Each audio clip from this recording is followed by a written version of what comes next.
पश्चिम बंगाल का चुनाव अप्रैल मई में होगा। अब खबर उस चुनाव की जिसके नतीजे कल आएंगे और कल आने वाला नतीजा ही बहुत सारे सवालों का जवाब देने वाला है। आज 227 सीट वाला बीएमसी का जो चुनाव था वो पूरा हो गया। दिन भर पक्ष विपक्ष में अलग अलग कई विवाद को लेकर सियासत होती रही। शाम 5:30 बजे तक वोटिंग चली। आंकड़ा पूरा अभी जारी नहीं हुआ है कि कुल कितना मतदान हुआ है। देश की जीडीपी में 6% का योगदान करने वाले मुंबई की महानगर पालिका का चुनाव हर मायने में बड़ा होता है। जहां एशिया के सबसे ज्यादा अरबपति अगर मुंबई में रहते हैं तो मुंबई की धारावी एशिया की सबसे बड़ी झुग्गी बस्ती भी है। ऐसी ताकत रखने वाली मुंबई में दिन भर बड़े नेताओं से लेकर सितारों तक वोट डालते रहे और उसके बाद शाम को एक्सिस माई इंडिया का एग्जिट पोल आया जो कहता है कि बीजेपी एकनाथ शिंदे की शिवसेना गठबंधन को पूर्ण बहुमत मिल सकता है। ठाकरे परिवार का आखिरी किला बीएमसी में ढह सकता है।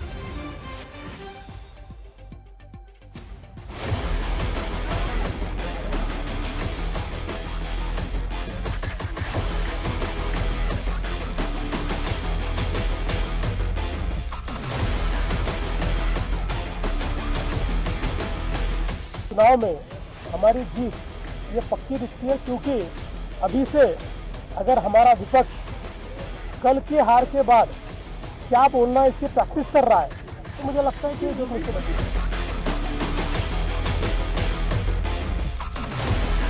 पराभव नाही, त्यांचं कुभाण जे आहे ते आम्ही फोडतोय, नाहीतर आम्ही एवढे ताठ मानेन त्यांच्याकडून उभे राहिलोच नाही।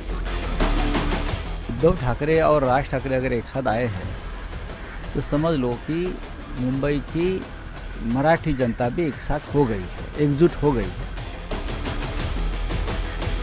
कि मुंबई में जिस प्रकार से जो मतदान हो रहा है, परसेंटेज बढ़ा हुआ है, तो इसका मतलब है वहाँ पर परिवर्तन और बदलाव निश्चित आएगा।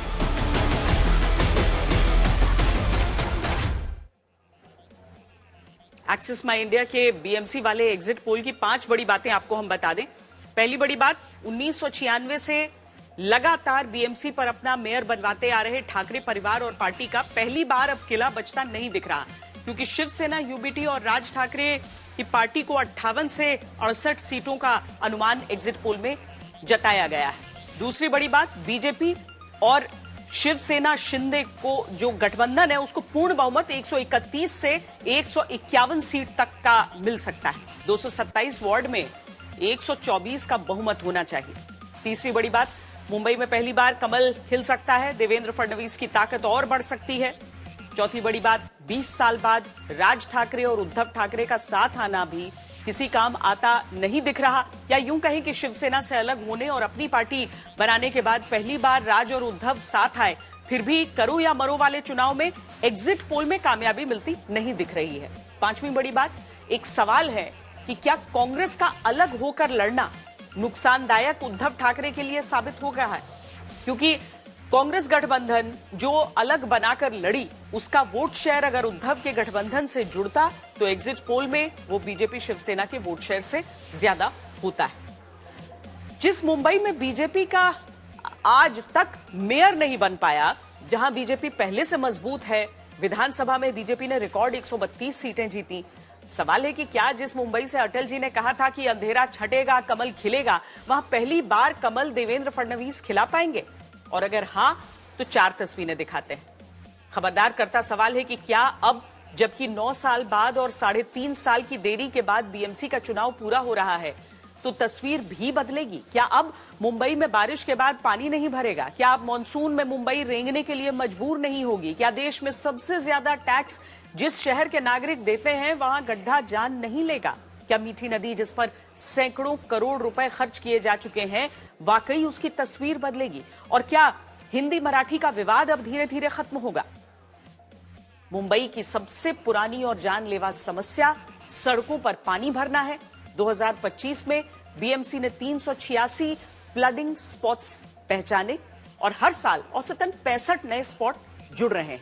Hind Mata, King Circle, Andheri subway, Malad subway, south Mumbai के कई इलाके हर बार डूब जाते हैं। 2025 के मॉनसून में हिंद माता पर करोड़ों की अंडरग्राउंड टैंक, जिसे 2021 में 140 करोड़ खर्च करके बनाया गया था, वो भी पानी भरने से नहीं रोक पाए। अब जब कल बीएमसी के नतीजे आएंगे तो भले नया सियासी इतिहास रचा जाए, लेकिन जनता के लिए असली इतिहास तभी बनेगा जब मुंबई के लोग मॉनसून में सड़कों के समुंदर बन जाने से आजादी पाएंगे। एक्सिस माई इंडिया के एग्जिट पोल में सबसे अधिक 31% लोगों ने ड्रेनेज सिस्टम और बाढ़ को सबसे बड़ा मुद्दा माना है। जहां चुनाव में पार्टियां फ्लड फ्री मुंबई का वादा करती आई हैं, तो क्या कल नतीजे के बाद जीतने वाला गठबंधन वाकई वादा पूरा करेगा? दूसरा मुद्दा मीठी नदी का है। मीठी नदी में अनट्रीटेड सीवेज 309 मिलियन लीटर रोजाना डालने से पूरी नदी जहरीला नाला बन गई है। इसके साथ ही नदी एरिया मैंग्रोव्स के विनाश, अतिक्रमण और अवैध निर्माण से भी त्रस्त है। हर साल बारिश बढ़ती ही जा रही है, समुद्र स्तर लगातार बढ़ता जा रहा है। पिछले 2 दशक में 1297 करोड़ रुपए खर्च करने के बावजूद हालात नहीं सुधरे। दावा है कि नदी को साफ करने की 6300 करोड़ रुपए की परियोजना समय से पीछे चल रही है। नदी साफ होगी तो बहुत सी समस्याएं हल हो जाएंगी, शायद पानी की दिक्कत भी तभी दूर हो। मुंबई के गड्ढे भी बड़ी समस्या है, जहां सड़कों के गड्ढे भरने पर बीएमसी 250 करोड़ रुपए खर्च करती है, लेकिन बीएमसी के तमाम दावों के बावजूद मुंबई की सड़कों के गड्ढे हैं कि भरते ही नहीं। दावा है कि औसत बीएमसी को हर दिन 212 शिकायतें गड्ढे की मिलती हैं। एक्सिस माई इंडिया के एग्जिट पोल में भी 17% लोग कहते हैं कि सड़कों की खराब हालत उनके लिए वोटिंग का मुद्दा बनी।